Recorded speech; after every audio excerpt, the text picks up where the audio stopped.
the first to know Nsem-Pii TV. Mamo akwa baby by Nsem-Pii TV so.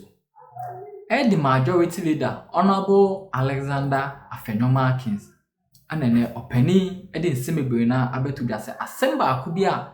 What is a NDC Amanukono and the MPs no, the minority in parliament no, the two dra ashana kumaso acha or petse or beto abontin and nedie one fana no ametum and one kasan fanwa na a camera say or no Alexander Afenyomarkins the majority leader and seminal ehani ye pa.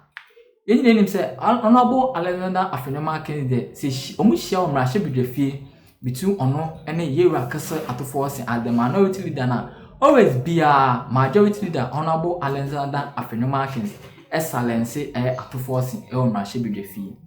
Na enam any financial loss our cost to the state no it's a Nsem na to force in same way akwaye asem kese o Ghana memha obi a twene sen ba so obi a che na adwen wo ho ansha at force in the finally ba ko wi no ye efiase eba koko akowie no ye nsewem then na Honorable Alexander Afenyomarkins din semi to ga say what is the NDC MPs no e din semi na to ga say NPP party no the government in power no and the Attorney General Godfrey Yabo Odame letiko omo na omo ye no yodium say on coswa prosecute at force in any ambulance case we sin e be at force in eba ko wi no afiase eno ne ansema NDC MPs no the two dra efa NPP amanyoko no na NPP MPs no eno Honorable Alexander Afenyomarkins say what is the NDC MPs need the same say to dra na ya no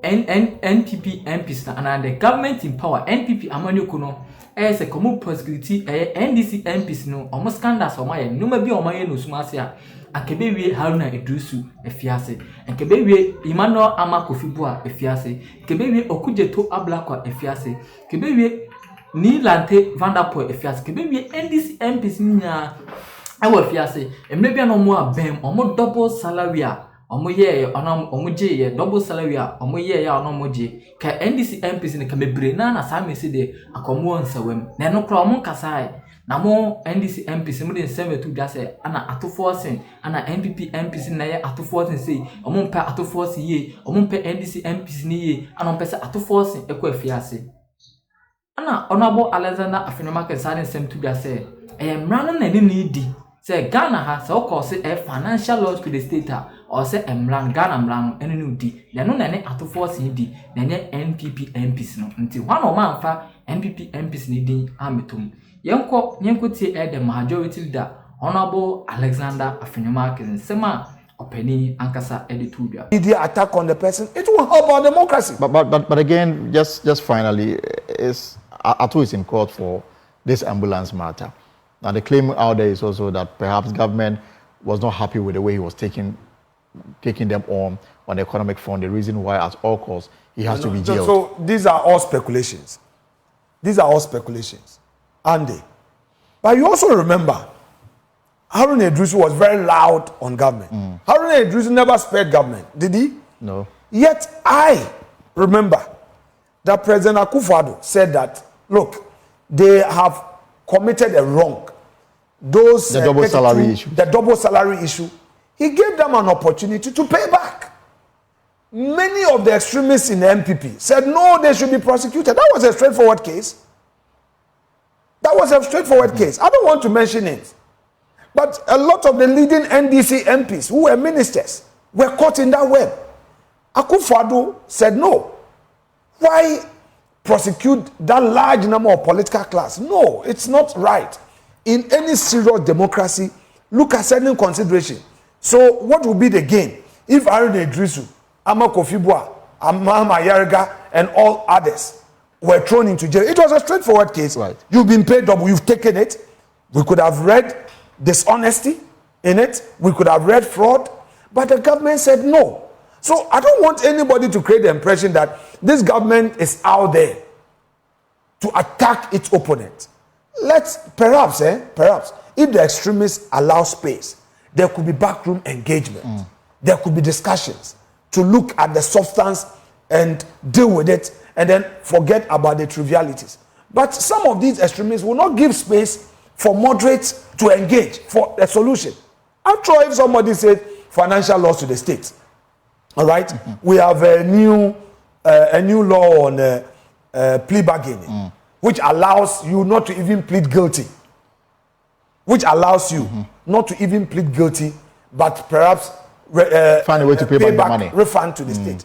These are all explored. But in this case, the AG has rejected. No, I'm not talking about that. Okay. I'm making a general statement. Don't get me into the AG thing. Okay. You've thrown out a general thing, and I'm also coming out with a general thing. All right. We should know how to treat each other at the political space. We should know how to go about issues of national interest and not get personal. And both sides must demonstrate good faith. Some of our friends in the NDC, with the greatest respect, I'm not happy with some of the things that they do. Okay, but I watch and I keep quiet because in one breath, one would, extend a hand. Then when you get the opportunity, you tie the person's hand, expose, embarrass the person. You don't do that. You get it? You don't do that. But I was wondering whether you don't do that. Whether this ongoing issue hasn't really affected. Don't let us get the front bench. No, the front bench. Don't let us get into the ongoing issue. I mean, I think the relationship at the front bench hasn't really affected it. We've been working together. My experience as a majority leader has been that anytime our colleagues are in opposition, they say so. I mean that. Oh look, Kwamena, this one we can't support you. Prepare yourself. This one will support you. And I'm happy with that. When I assumed office, the first thing I told the minority leader is that, leader, we are going to work together. First of all, we can only be effective if we have a good relationship. Right. But that relationship must be guided by principles. Your principle to protect your party's interest, my principle to protect the interest of my government. So, no surprises. And that's what I told Ato and his team. That don't surprise me. If you have this under your sleeve, show it. Full disclosure. Full disclosure. Let me understand where you stand so that I also be armed. Then we do the politics. All right? So I think it's so far so good. If they say this is their party position, you can't do anything about it. You have to accept it. And I don't have a problem with somebody saying this is his party position. We've been in opposition before. Setekwe, when he was finance minister, reached out to us on the finance committee a lot of times. We had a very good relationship with Setekwe. In fact, I've not seen a person of his nature. Setekwe had a very good human relation. All right? He would reach out to you, but we would tell him boldly that, Minister, this one, we disagree with you. We would oppose you on the floor. But for this one, we support you. And that was it. No bad feelings. No ill will. And I'm sure the same thing was what Ken Ofori-Atta did when he was finance minister. Right. Reaching out to them, engaging. But at a point, some of our friends went to the extreme, attacking his personality. Right. You know, we all know what happened to Ken Ofori-Atta. Of course. The attack on his personality. All right? Was it necessary? Before it wasn't. Yes, before. So I mean, we need to be guided how we move to the extreme on some of these things. You can still do your politics without attacking personality. Of course. We're done, but somebody has been pestering me to ask this question, of course. Thomas Khan. He says that when the new increment in dialysis came up, Parliament had a bite in, and there were some referrals. You want to find out whether I think the health whether you are doing something committee, about it. I think the health committee is working on it. There was a referral to them, so I'm sure when we resume, they will bring their report. Honorable Akando is a ranking, and then Honorable Dr. Ayu Efriye is a chair. They get along. Those two leaders, they get along on matters that get to them. So I'm sure they will bring their reports, and then we'll deal with it. All right. As3m is the majority leader in Ghana's parliament. Another country where he would have to spend 100,000 in taxation. That $900,000 would be available to that company to expand, to aid production, and to employ more. Now, if your tax policy is also very punitive or very unattractive, locally, people will prefer to invest in other countries. Financial instrument. No, I'm looking even at locally. Okay. When people make money as Ghanaians and they are looking at the opportunities, they will prefer that, okay, if I would have to pay so much tax, if importing raw materials or machinery for my business will cost me so much, why not invest the money in treasury bill? Right. This is something that this government wants to discourage. It is the reason why during the campaign, Mr. President said upon assumption of office, he is going to introduce what we call one district, one factory. The essence of it is to create a new space, an enabling environment for businesses to thrive, to encourage indigenous businesses and also to attract foreign investment. Now, in doing this government was mindful of the fact that there are other countries that were also selling their country and pushing for investment.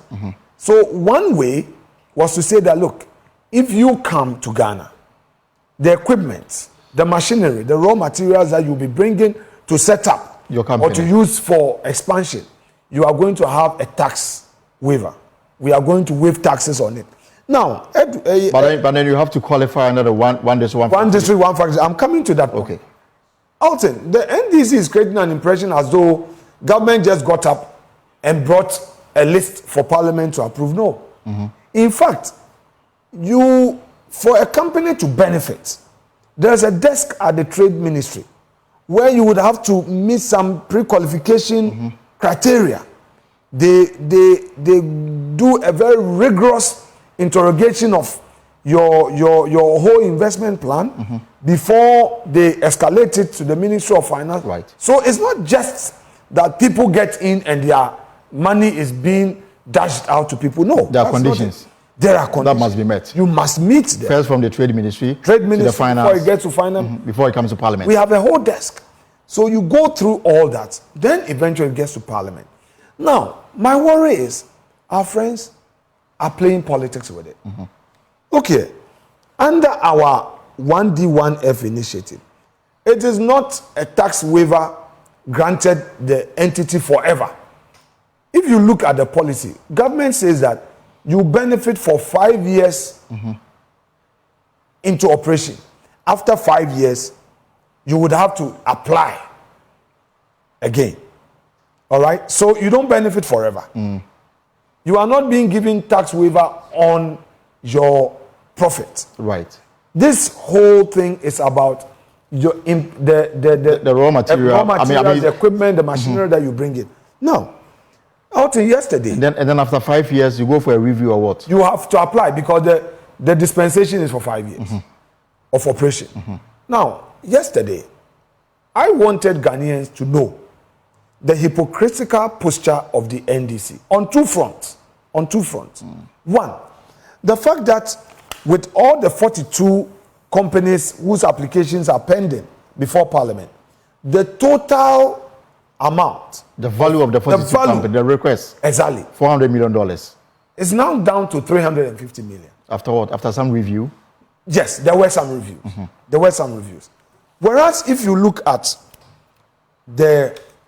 a single entity, MPS, you recall, MPS at the Tema Port, Meridian Port Service. Right. Somewhere 2014, this company approached Ghana and government of Ghana under President Mahama, approved their proposal to undertake the port expansion. Now, let me read out specifics to you to expose the NDC hypocrisy. This company invested $1.5 billion in that port expansion project.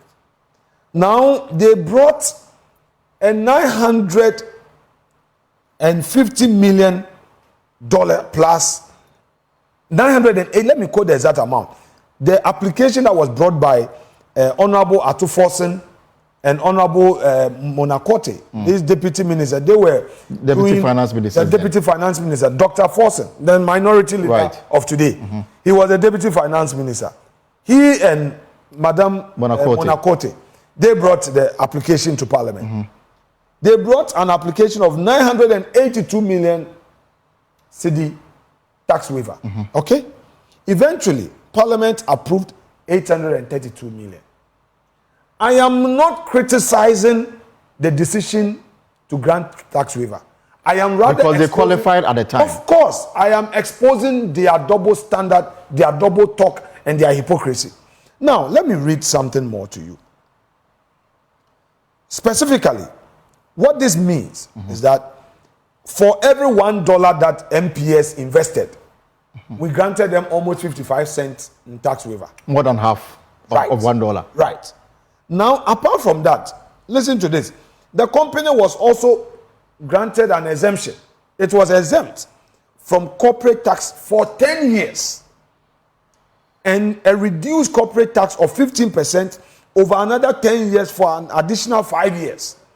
And again, finally, they were excluded from paying taxes on dividend to shareholders for 20 years. Listen. For 20 years. 20 years. Meaning this contract is still in session. They started somewhere 2016. Exactly. Now, after you've given them waiver on importation of their equipment, raw materials, whatever, you are again saying that the profit that they make, the dividends, they are, first of all, they are not even paying tax on profits. Right. You again said that the shareholders would also not pay tax on dividends. I'm saying that the rationale behind it was to encourage investors. And we agreed. Of course, MPP is a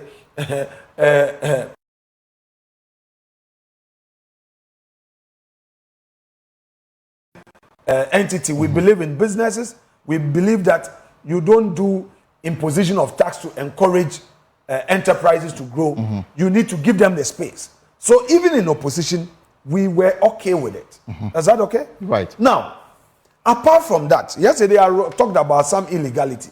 Apart from this, 2015 and 2016, President Mahama himself, through executive approval, granted certain companies tax waivers. It didn't come to Parliament. It didn't come to Parliament. Now, let me explain.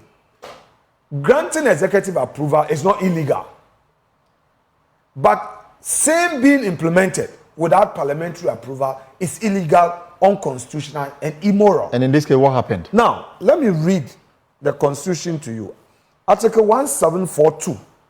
It provides, quote, where an act enacted in accordance with clause 1 of this article confers power on any person or authority to waive or vary a tax imposed by that act, the exercise of the power of waiver or variation in favor of any person or authority shall be subject to the prior approval of Parliament by resolution. Now, these are the companies that benefited under what the then government referred to as strategic investment. Under the president, under NDC executive approval discretion. Executive approval, they said that strategic investors will benefit from it. The criteria for determining strategic investment was a policy that they